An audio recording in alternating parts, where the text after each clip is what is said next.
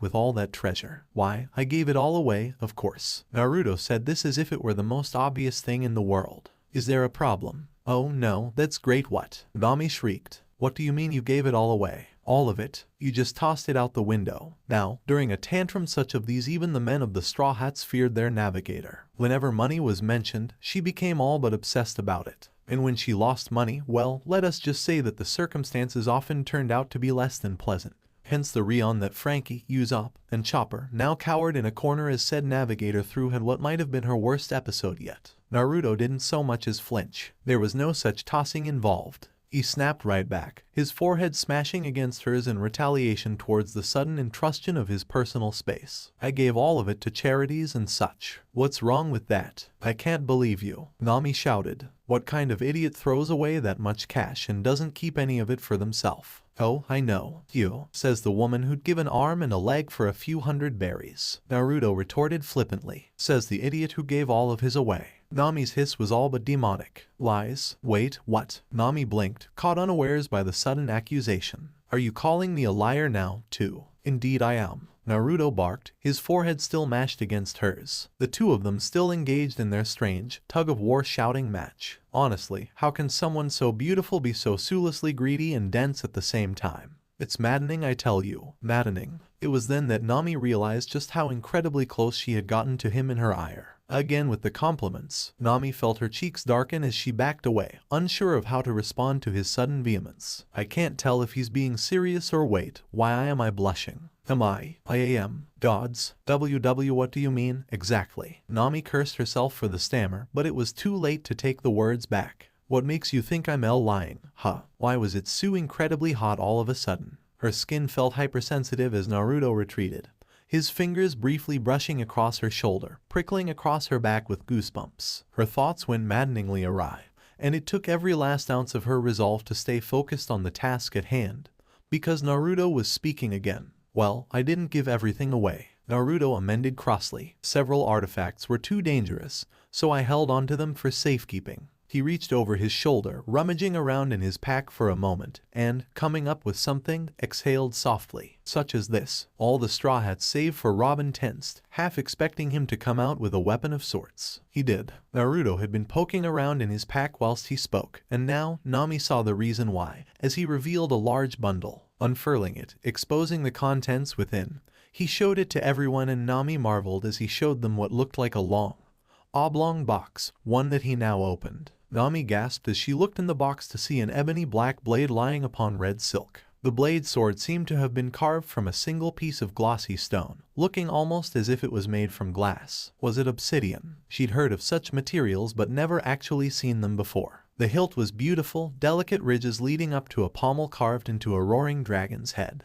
As Naruto lifted it out gingerly, Nami saw what looked like red veins within the blade, tiny cracks along its surface as it came free from the sheath. She would have thought it was blood, but running her finger along the side told her it was perfectly smooth. Not a stain or blemish. When the smooth metal touched her skin, she felt a tingle, not unpleasant and almost warm. It made her like the weapon all the more. Now this was worth stealing. This was something special, something that Naruto had deemed too valuable or perhaps too dangerous, prized enough to keep it on his person in the case that someone should seek it. Not that they would, of course, but how much could he expect anyone to be fool enough to steal from him, a man of fire? Wondering the likes of his subsequent explanation, however, Nami suddenly found her desire for the blade greatly lessened. This is Kokashibyo, Naruto explained solemnly. Its name translates to Black Death in your language. Believe me when I say that you don't want this blade to cut you. You might survive, you might not. Regardless, this blade's reputation is a fearsome one, and as such I couldn't trust it to be held by any hand other than my own. With an infinite delicateness, he slid the blackened blade back into its sheath and returned it into his pack. Remarkably, he made absolutely no mention of the thin wakizashi at his waist nor the other various baubles and trinkets within his backpack, the likes of which included a odd-looking belt, bracelet, an equally mysterious cloak, and other paraphernalia that one could only begin to hazard a guess at. If anyone had anything to say about these, however, they were keeping their silence. Naruto seemed to appreciate that. He shouldered his pack, squared his shoulders, and rolled his eyes in exasperation. I'll give all of you the whole story when I get back, he promised. Now, if you don't have any more questions, I believe I have an appointment with your captain. Before any of them, Nami, Robin, Rayleigh, or otherwise, could hope to stop him, he simply stalked forward, pushed through the double doors and was gone. A brief swish of superheated air signaled his departure, and then he was amongst the branches. Shaki sighed. He really is your grandson after all, Ray-san. Meanwhile, in Grove 46, take him out, big boss. Looks like we've found one of the culprits already. Fake Luffy cackled as the hooded youth in the parka flanked by fake Zolo and fake Sanj approached him. Let's start by teaching this man a lesson. And just so you all know, what you're about to see happen to this man ... is the same thing that's going to happen to you if you ever have the nerve to defy me. So take that as a warning. Zoro, Sanji, do you know this guy? The fake mustachioed youth asked, recognizing the brash lout as the one who'd impeded him prior to his arrival. Thing is, I ran into him earlier. But before the charade could unravel further, a loud crack echoed throughout the air. That's as far as you go, pirate scum. A voice exploded across Grove 46. Straw Hat Luffy and all you minions, I suggest you come quietly. We have sealed all exits from Grove number 46 and there is nowhere left for any of you to run. Suddenly the grove was filled with the rasp of drawn blades, clacking of cannons, and shuffling of many feet. Each and every gaze turned toward the sound, only to find that the officer had indeed spoken the truth. They were completely surrounded. The Marines, fake Luffy gasped, eyes bulging. The hooded mustachioed man's sweat dropped. How did the Marines know I was here? See, Captain, fake Sanji wailed. They've got us completely surrounded. Don't let him throw you, idiot. Why do you think we gathered all these new crew members for? We've got 100 million bounty heads on our side, for Chris' sakes. With this in mind, he whirled, his gullet swaying ridiculously to and fro as he leveled his gaze upon the most prominent member of his recruits and quite possibly the most maddened of the bunch. Hey, Caribou, fake Luffy shouted. Use that Marine we captured as a shield. Force him to open a way out. Sorry, big boss. Caribou cackled mirthlessly. I'm afraid I can't do that. See, this snot-nosed brat lied to us. Told us he hadn't called his pals. Grinning from ear to ear, with malice and murder in his eyes, the supernova leveled his pistol upon the wounded Marine, sprawled before his feet. Much to everyone's horror, his finger curled around trigger and barrel, his eyes widening marginally with uncontained glee. Klack. Right, Caribou, you idiot. Fake Luffy bellowed. Stop. Too late. With a sickening squelch, the Marine toppled over, dead, a bullet in his head. The result was instantaneous. Shoot the pirates down. Before either force could collide, a blazing current of flame enveloped the clearing. Evolving from orange to yellow then red, it boiled through across the void, separating them from each other and one another. It was a veritable pillar of the inferno, spitting and snarling and snapping at all those nearby, for it would suffer no trespass. Any who dared to brook such an offense were subsequently reduced to ashes. Snapping and crackling, those ashes smoldered away in the wake of his arrival. Well now, what do we have here? Slowly, they resumed human form. Slowly, ever so slowly, they assumed the shape of sapphire eyes, roughened blonde bangs, and a whiskered visage, one as easily recognized as it was unlike any other. Before, he had been relatively unknown. Now, with no cowl with which to hide behind, he appeared in a great, glorious gust of smoke and flame, perching upon the nearby bough of one of the many mangrove of Shabondi archipelago. He smiled softly, his great gaze scouring the clearing clean, bringing a halt to the fighting before it could even hope to begin. The silence was deafening. Draped like a shroud, it hung over the grove, thick and palpable. No one moved. No one breathed. All eyes fixated upon him. This burning man who wielded 4 blades, this Oni of fire and ash, this smoldering specter that loomed over them like God himself, ready to dole out divine judgment upon the wicked. Be burning will. Fake Luffy gawped openly, sweating now like the pig he was. Why, you mean he actually came ... here. Naruto cleared his throat, and every pirate, every marine, flinched. Gentlemen, Naruto began slowly, very slowly. I be placed in a bewilderment. His gaze swept across the deck, scouring for any sign of the instigator that had so roused his wrath, locking upon one Demalo Black. Here I came here, looking for Monkey D. Luffy. He thrust a hand imperiously towards the cabin, towards the fake Luffy, and upon a sudden I find this a crew of imposters, sailors abandoning their posts, without orders, without leave, then before the mast, and taking the ship for themselves. What be that, I wonder? He mused aloud, refusing to smile at his crudely crafted metaphor. He let the silence hang until everyone choked on it. Mutiny, someone shouted suddenly. Naruto didn't skip a beat. He didn't care that he couldn't see them. He knew the voice by sound alone. It was Termari. She was here somewhere, hiding amongst them, tucked safely out of sight. He knew that much. For a moment, he almost laughed at the absurdity of it all. Such a persistent wench. Oh, well, best to make full effect of the chaos she had sown amongst their ranks. Again, Naruto held a hand to his ear, feigning deafness. Mutiny, came the reply, sounding only slightly exasperated. Aye, Naruto nodded, his form bending, shimmering, beneath wave upon wave of oppressive heat. Mutiny. And what fate befalls mutineers? He paused, his gaze sweeping through their ranks of pirates and marines like a great, cleansing flame. Now we all know the answer to that, do we not? Flames boiled outward from his fists, eddying forth from his knuckles, swelling with every second. Mutineers. 10. Flames spewed forth from his fists, circumventing the clearing in a ring of fire. Now, both the pirates and marines were trapped with one another. A lucky few had thought too much of the great burning will reputation, and looked as though they might choose to fling themselves at their would-be captors, rather than face this man of flame and fire and fury. And so, the battle would be joined. Naturally, the marines would want to eliminate the pirates rather than capture them. And of course, the pirates wouldn't want to go down without a fight either. Neither could come to a compromise, as their values were simply too different, the black to the marines' white. Eventually, they would clash. Here, with no hope of escape, save through the flames, their choice was to fight or to die. At least, that had been the intention. Phew! A blood-curdling shriek shattered the silence, demanding everyone's attention. Naruto rounded on the sound, flames sputtering, eyes narrowing, becoming furious specks of crimson as he beheld he who dared to interrupt him. Surprisingly, he recognized him. Naruto knew who this pirate is. He was Wet-Haired Caribou, a supernova pirate worth $210 million berry. Based on the rumors he heard about him, this guy has a violent reputation for killing countless marines, a true psychopath. He also recognized the large, rotund, egg-shaped man at his side, his brother Blood Splatterer Caribou. Wicked and violent, they were both born killers, and now one of those killers had singled him out and turned their wrath upon him. Lovely, you-ow-oo, Caribou shrieked. You're finally here. Naruto gawped, aghast as the man stalked forward, the mass of pirates and marines parting before him like the Red Sea. What in the? I've been waiting a long time for this. Caribou snarled at Naruto. A long fucking time for this, to kill you. Every time I killed a marine or anyone that crosses me, I think of you, you bastard.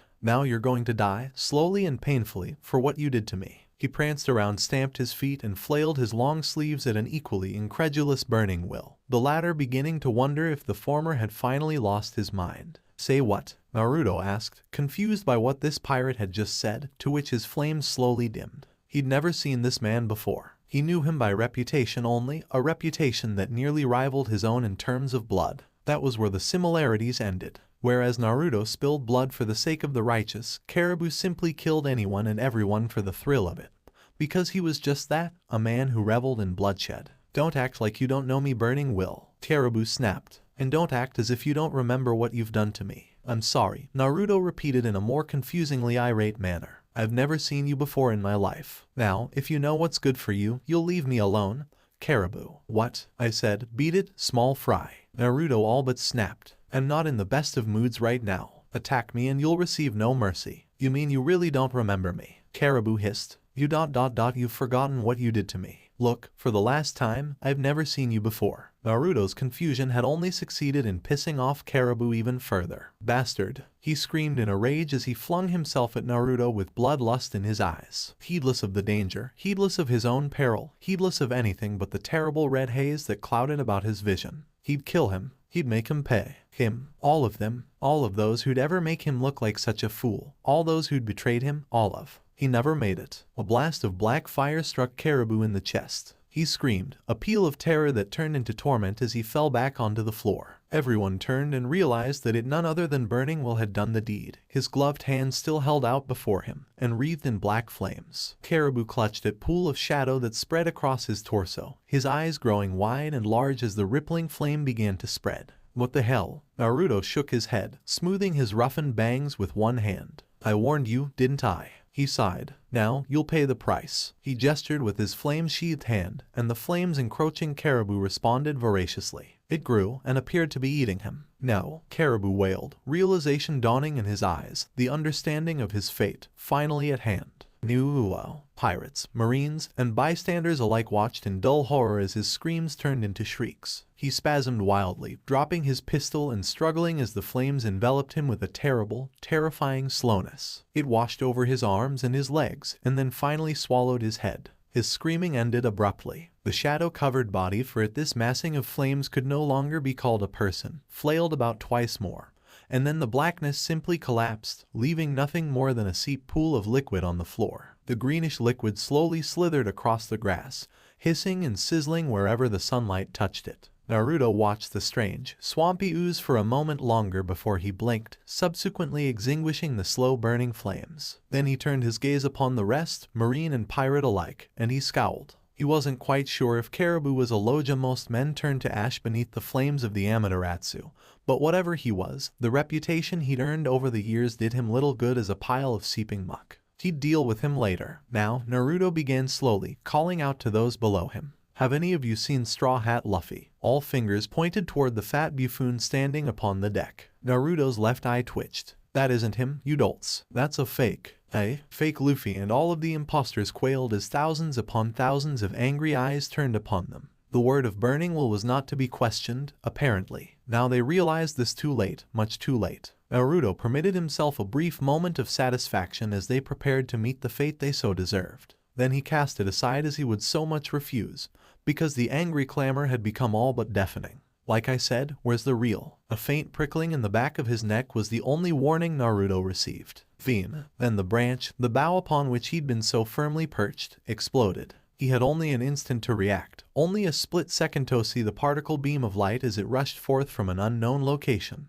Then he was gone. Bits of bark peppered across his coat as he fell, plummeting toward the earth, feet first. Naruto was unconcerned. His mind was already awhirl, leaving his body to absorb whatever impact might befall him. There was only one man capable of such an attack. Shit, he swore as the ground rushed up to greet him. They sent Kizaru here already. He barely even registered the fray as he landed, scanning the crowd for any sign of the admiral. Instead, the forms of not one, not two, but three hulking Bartholomew Kumas reared up before him, each completely identical, each moving toward him, and each ravaging the horde of pirates as though they were naught but children in their effort to try and apprehend him. "Oh, it's the pacifist Ayaz," someone screamed, just before he was crushed underfoot by one of the hulking behemoths. Another pirate hazarded a slash at the approaching titans, only to be caught up in an explosion as the giant opened its maw and spat a golden stream of light in his direction. Naruto watched the man die and blanched. So this, then, was a pacifista. He'd read about them. He'd heard the rumors, but still, to see one up close. They really did look just like Kuma. It was unnerving. Even more so, that they were wielding the powers of Kizaru's Pika Pika no Mai. What are the Marines' elite human weapons from the war doing in a place like this? Another pirate cried, weeping as he flopped into the dirt, utterly unable to take on such a terrible abomination such as these. Most of the pirates seemed to be suffering a similar fate, even as they realized that they'd been deceived. Naruto didn't so much as spare an errant thought for them and their fate. Fools would always die fools, so it seemed. Instead, he stood his ground, watching as the invincible human weapons of the world government came hurtling toward him. He spied Sentomaru within the chaos of Marine versus Pirate and smiled softly to himself, but made no move to confront him. So that was all they were going to send, then. A couple of antique pacifista and Sentomaru. In the time that it took for him to blink, fake Luffy had already been viciously clubbed across the head by the axe-wielding Marine, while the remaining imposters quite literally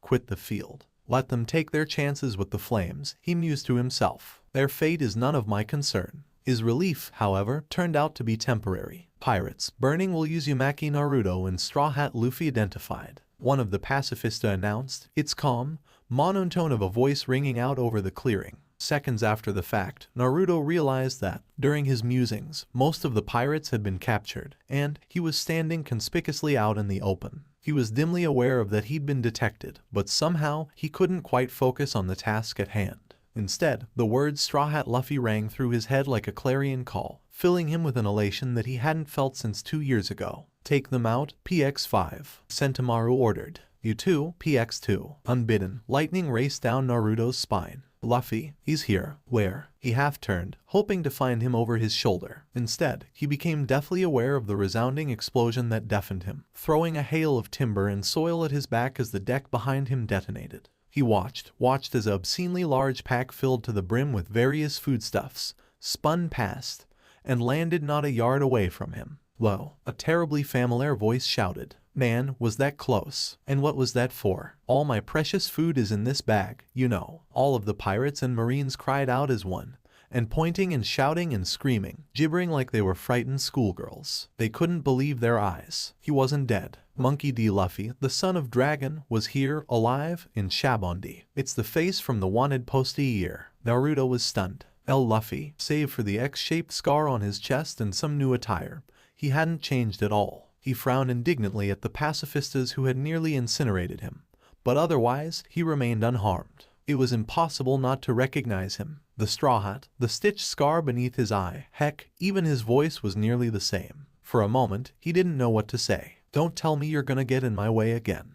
he called down to Sentomaru. I don't have the time to deal with you right now. Naruto watched the two of them bicker for a moment longer before he finally realized that this was not a dream, and this was, in fact, the genuine article. The pirate he had searched high and low across the sea nearly for 2 years now, and so he laughed. Luffy, Naruto laughed aloud, unable to say anything else, such was his enthusiasm. It's you. It really is you. Nanda, Luffy blinked, suddenly very much aware of the blonde standing beside him. Who are you? He squinted at the blonde whose body roiled and broiled like so much flame, and he found his words taken away as he recognized the color of those flames, because this was the very same power his brother had wielded prior to death. Wait a minute. It couldn't be. No way. Naruto grinned wickedly. After all these years, I've finally found you, Monkey D. Luffy. Now, let me join your crew. Luffy blinked, unsure of exactly who this man was, unsure of why he was on fire, and not screaming in pain, or burning, for that matter. Weird.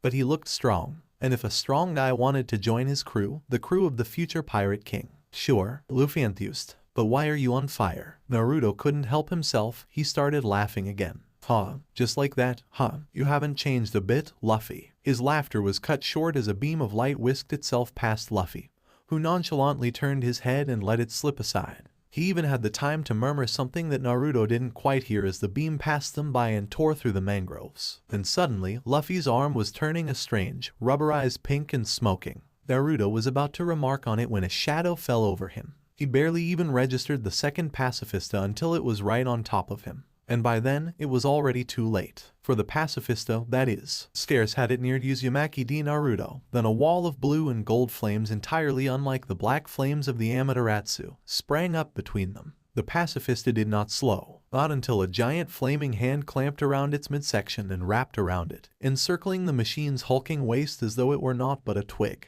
You're interrupting our reunion. Naruto murmured darkly, eyes flashing, glimmering with red moistness. Out of my way, trash. It was an eerie appendage, this hand made of both bone and flame, and cyan of azure, saffron curling about the pacifista, holding it fast, hoisting it up, until its feet left the soil, until it was left scrabbling for purchase in the air. Finding none, it opened its mouth and flailed with both its hands, trying terribly to free itself from this vice, but to no avail, for the vice was inescapable. Then, before the eyes of Sentomaru, the unthinkable occurred. A bony thumb pressed down upon the top of its head, forcing its mouth closed before the pacifista could find a target, before it could fire. The result was catastrophic. Unable to fire the compressed beam of light, the suppressed energy had nowhere left to go but up. With a deafening whump it imploded, the energy frying its photoreceptors, and scrambling its circuits so hopelessly beyond repair that it had no chance of survival. And then the mighty fingers of the flaming hand closed. They simply curled into a fist, and the pacifista was crushed between them, reduced to little more than a mangled heap of scrap that was promptly cast aside like a broken toy, left to die in the dirt and be forgotten. It did not rise again, and there was more than one pacifista carcass laying upon the ground as well. In the time that it had taken Naruto to dispense with one pacifista, Luffy had also taken down PX2 as well, the massive machine having knifed into the dirt, and it too lay deathly still. The pirates gawped. We couldn't even scratch one of those things ... and they took out two like it was nothing. Luffy remained as he was, but it was Naruto's surroundings that had changed. Materializing outward from the ghoulish appendage that had crushed the pacifista, a grisly creature of shadow and flame, and was born. Little more than a human skeleton, the creature loomed over its master, its ghastly appearance bellying the awesome power it wielded, and that of its creator, who stood enshrouded within its ribcage. Gleaming with ill intent, the creature raised its right hand, and within its fingers appeared a blade of blazing luminescence. So, you've come here to join the Straw Hat crew, have you, Burning Will? Sentomaru accused, heedless of the smoldering sword that loomed over their heads. I'm going to arrest you either way, but I'd like to know. Something like that. Naruto replied as Luffy turned and waved to someone approaching. I don't suppose you'll let me pass now, will you? Sentomaru's brow furrowed, eyes flickering with exasperation and annoyance. He'd struck a nerve. Sentomaru still held a grudge against him for the way in which he'd beaten Kizaru within an inch of his life. In the time that it took for him to attack, it would all be over, and he knew this. Still, Naruto wasn't expecting his reply. Like hell I will, Sentomaru all but snarled. I'm going to bring you to justice, here and now, for what you've done. Didn't think so, Naruto muttered. Well, I don't have time to play with you or whatever Admiral Headquarters has sent after me. Before Sentomaru could broach the subject further, the grim reaper of a creature brought its blade crashing down into the ranks of the Marines, scattering them and kicking up copious amounts of dust. When it cleared, a number of Marines were either dead or wounded, and Naruto was nowhere to be seen.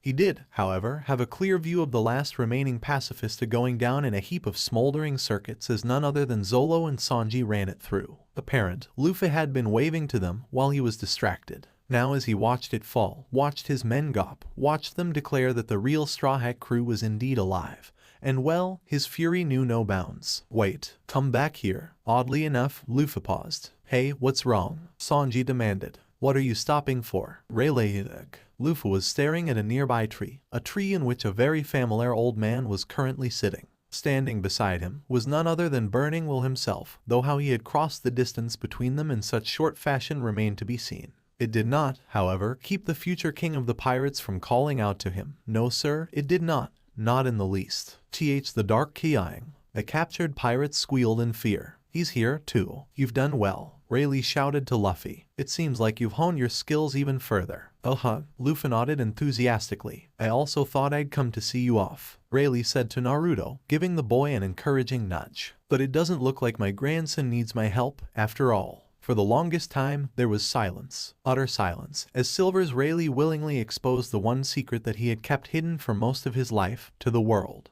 Naruto burned with the shame of it all. He wouldn't have the nerve to do such a thing, not if it were his grandson. He flushed.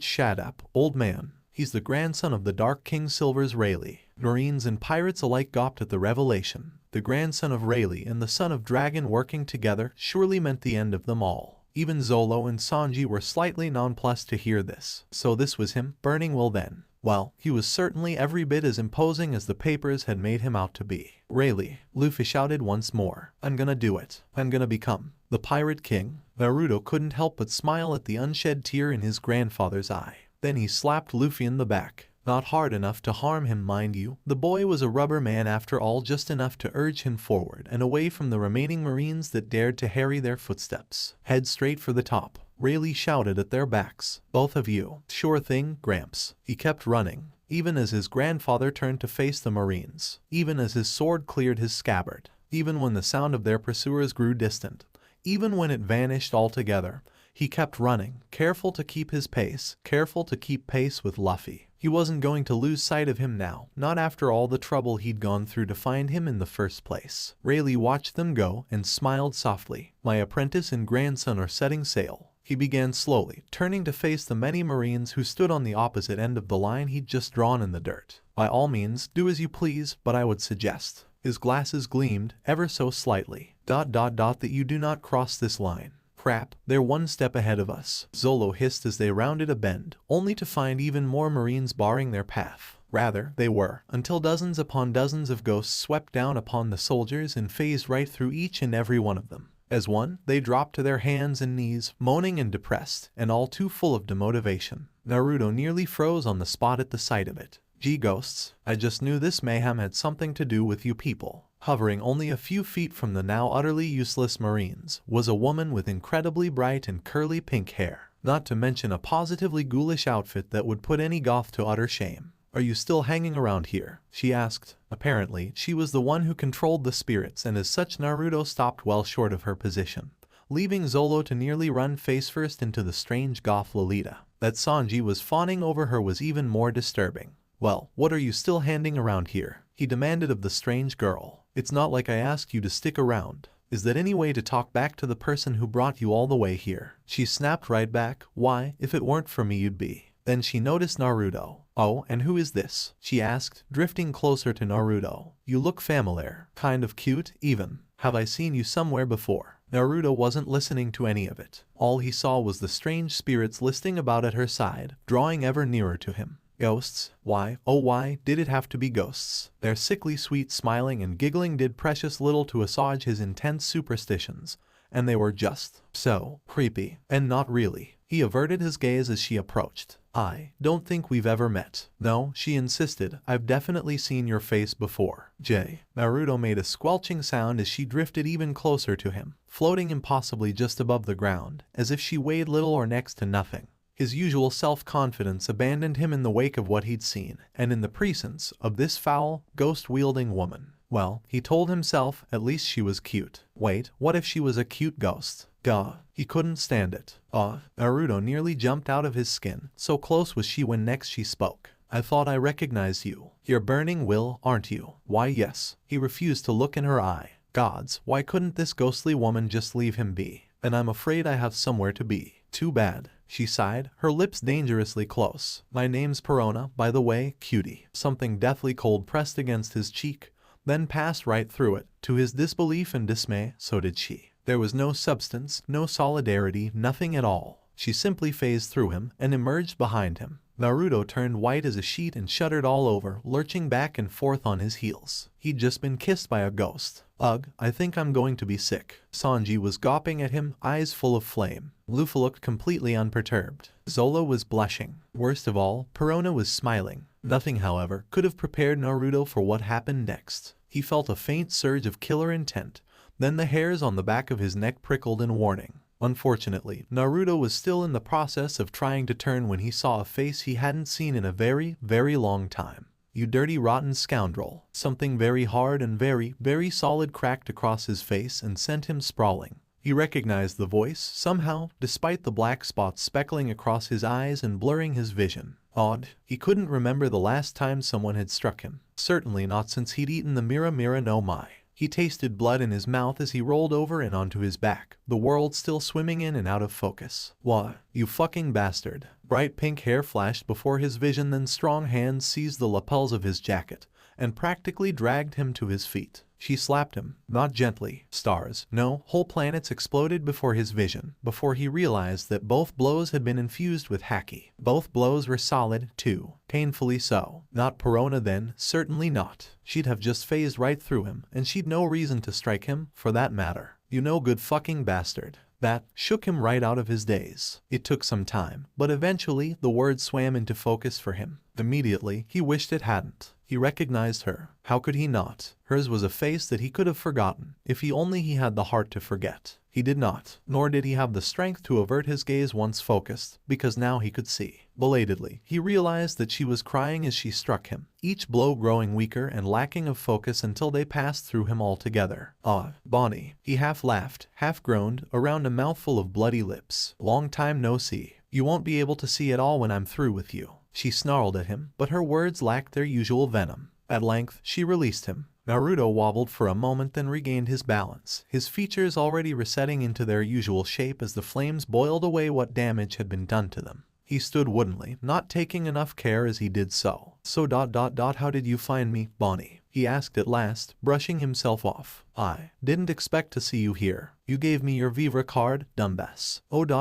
Yeah. Naruto scratched the back of his head in contrition. Forgot about that. Did you forget about your promise, too? She accused, sparks snarling through her eyes as she stepped closer. Then, more softly, did you forget about me? Abruptly, anger died, replaced by something akin to hope, albeit a forlorn one. Ouch. Shock lanced through Naruto. He hadn't forgotten about their promise, thought she might have expected him to, after he'd fled. I haven't forgotten, he argued weakly. It's just that I made him ace a promise, too. With that, Naruto started to silently move away. She quickly turned and reached out with her hand, grabbing his forearm. He froze. Taking his hand, she brought to her face, cradling her cheek. All at once he surged forward, seizing Bonnie in his arms and kissing her with a ferocity that nearly overwhelmed her. I've been a fool. She shouldn't feel this way. Jewelry. Bonnie had never cared for such trivialities, and she cursed herself for them now. Love was a weakness. Love was an anchor, a chain. It held you down and tied you a noose around your neck, one that slowly constricted over time. Love was a weakness. Love was a cancer that grew inside and made one do foolish things. Love is death. The love most dreamed of was something that would be more important to one than anything, even life. It would kill her to love him. Perhaps not now, but eventually. Bonnie knew this, and yet she pressed her lips against his for a second time, throwing her arms round his neck and securing herself fast against him. She felt him stiffen at this uncharacteristic display of inhuman weakness, then she felt him relax, both into her lips and into her, as he swept his arms around her, leaned into her lips, and drew her closer into a strange foe of an embrace. It was beautiful. It was wonderful. It was terrifying. And it wasn't enough. It took everything in her not to bolt, and ultimately it still wasn't enough. In the end, the sound of cannon fire jolted them from one another. At any rate, you need to set sail as soon as possible, Perona insisted. There are battleships appearing just offshore. Shock rippled across the 5 of them and between the 2 of them, especially Naruto. He'd been so caught up in her that he'd nearly forgotten everything else. Just like last time, he shuddered, nodded, and forced his fingers from her hair,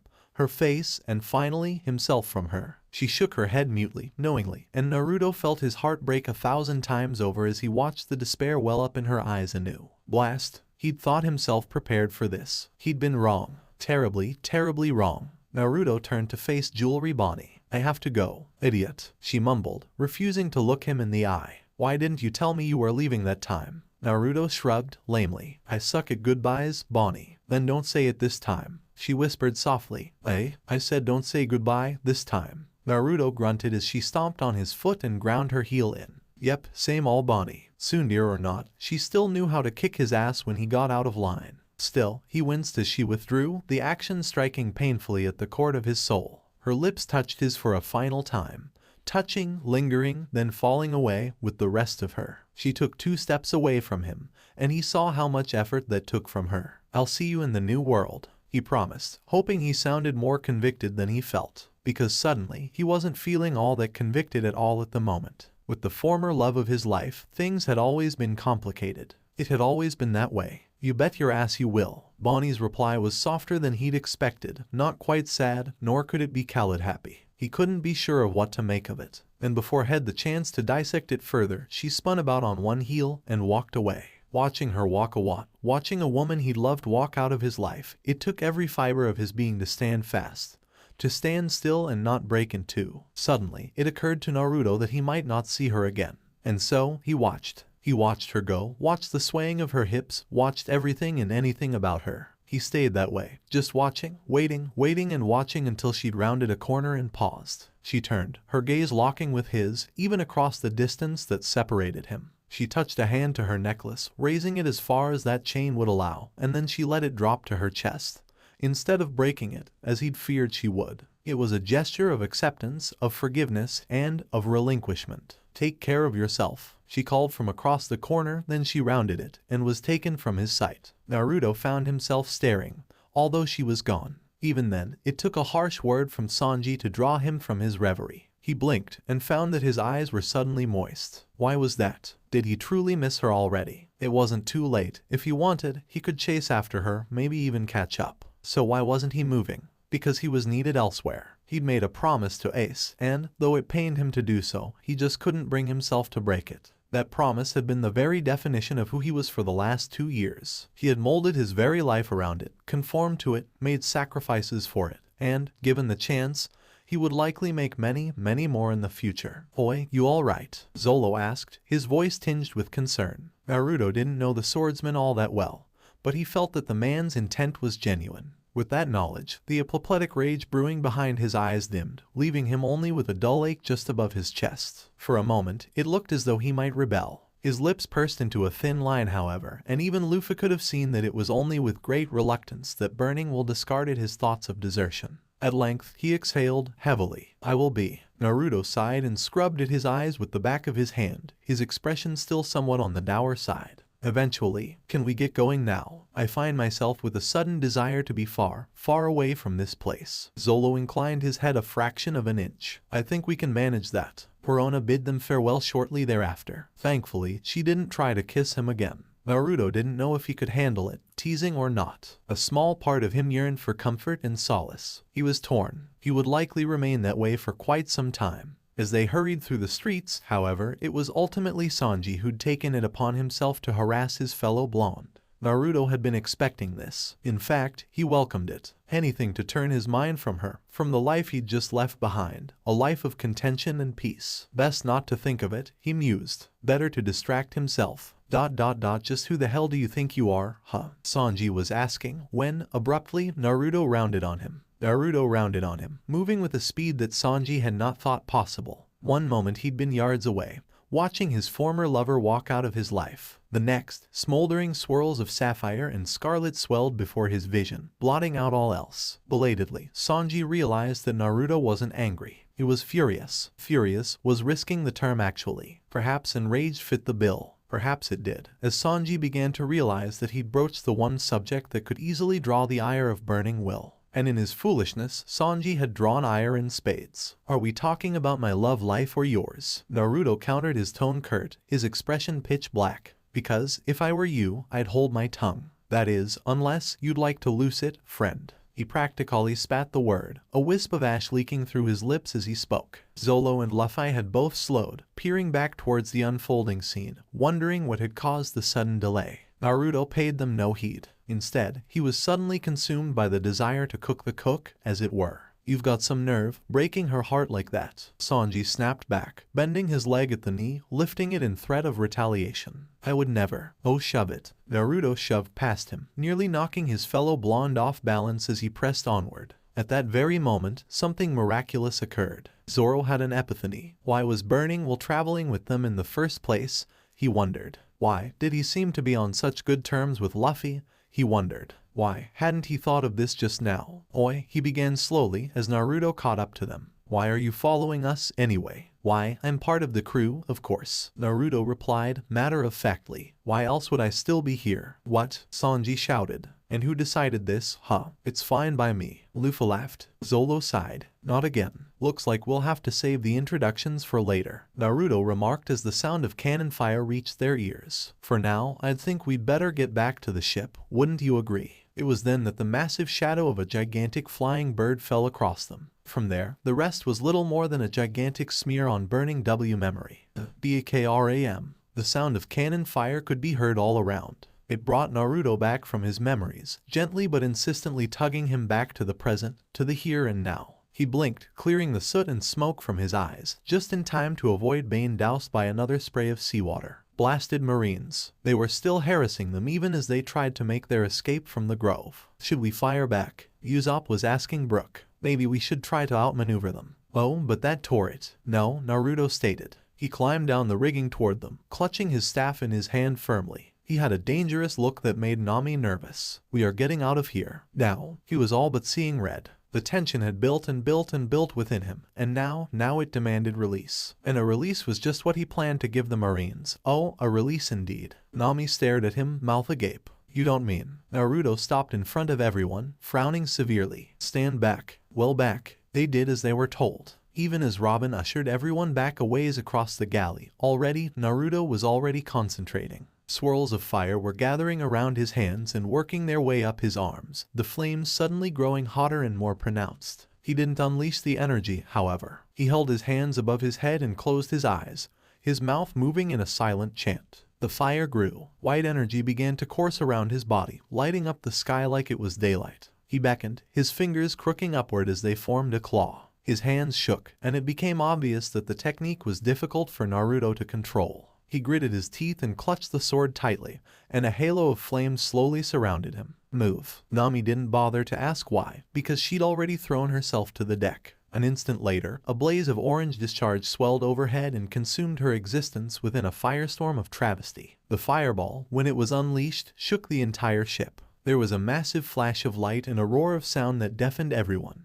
Then the backlash of force from the blast, all but throwing them back several feet. The clouds burst before him, boiling away as his lips parted for a single, solitary command. "Heiken!" Naruto roared, his knuckles bursting before the command, summoning a spiraling pillar of flame, subsequently engulfing everything within a 3-mile radius. The fleet never stood a chance. A massive fist of heat and fire barreled forward, its jaws wide and gaping as it lurched toward its prey. Within 2 beats, the entire Navy fleet was all but decimated. Some were already sunk, others were still in the process capsizing, leaving sailors to flounder helplessly in the waters of the archipelago, and everyone else to wonder at the grisly aftermath of the attack. Sanji tried to take a smoke, only to realize his cigarette, it too, hadn't escaped the blaze unharmed. He could only swear in disbelief as the cigar crumbled into nothingness, as it turned to ash in his mouth, leaving little more than a blackened stub between his teeth. When he went to reach for another one, he was dismayed to find that they too had been obliterated by the blast. "That Sonova gun. I have changed my mind."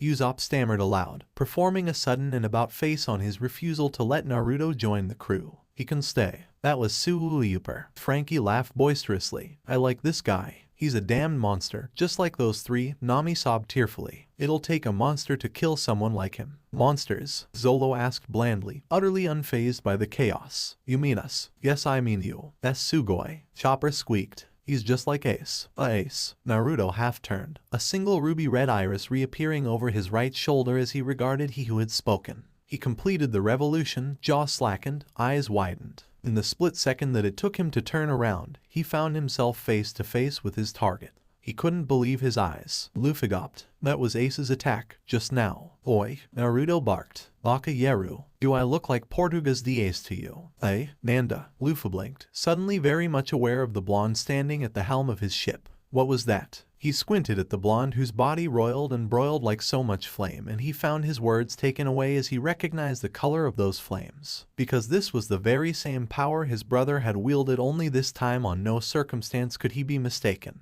Wait a minute. It couldn't be. No way. I've decided. Luffy announced. You'll be our fireman. Naruto's sweat dropped. Does a ship even need one of those? On my ship we do. Luffy affirmed enthusiastically. So it's official. And part of the crew? Naruto asked. Luffy grinned. Sure. Everyone excluding Robin face faulted. DAMNITLUFFY. Miles away, Boke Hancock finally dared to draw breath. So that is burning will. Miles away, Hancock, who had been about to intervene on Luffy's behalf, gawped at the ruination that surrounded them. Within seconds, the entire marine fleet had been reduced to little more than smoldering ashes. They'd been utterly decimated, all save for one. Peering through the spyglass, she abruptly realized that this particular ship was a great deal larger than that of its fellows. Also, someone was standing at the prow of that great and mighty battleship. Rather, two someones, both of whom bore the white coat of a Navy admiral. Their distinct yellow and red colorations could be seen, even from this distance. They were unmistakable, undeniable. At long last, the Navy had responded to the threat that Burning Will carried. Though not as great a threat to Luffy as she feared, it was a different threat to which she desperately moved to intercept. Oh dear. Standing upon the prow of the mighty battle cruiser, Akainu sneered, confident of his triumph. This time, you won't escape me, Burning Will.